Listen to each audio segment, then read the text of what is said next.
You are a donut. Of course, you don't look like one, but your entire body surrounds one continuous tube that runs through you, namely your digestive system.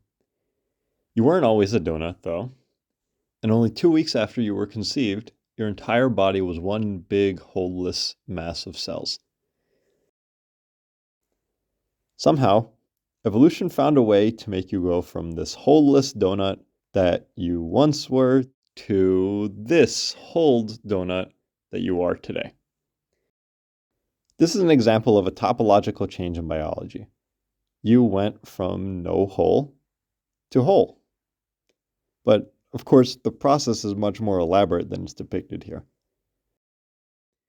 The details of how your original mass of cells deform is a matter of geometry. That is, geometry concerns how tissues bend to make a hole and how they move once the hole is made. So, topologically, you are this donut, but geometrically, you aren't, since you have arms, legs, a head, and you don't look like a donut.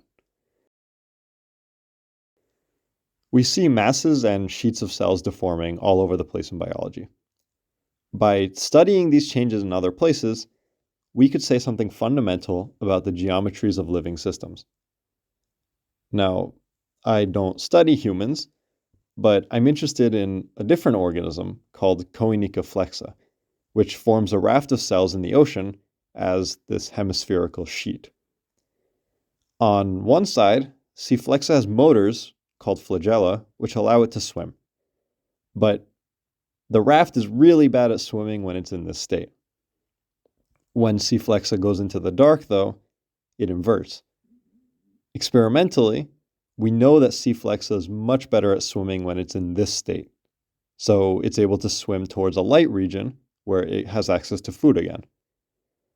This is really remarkable behavior from such a primitive organism, especially one that diverged before animals even evolved.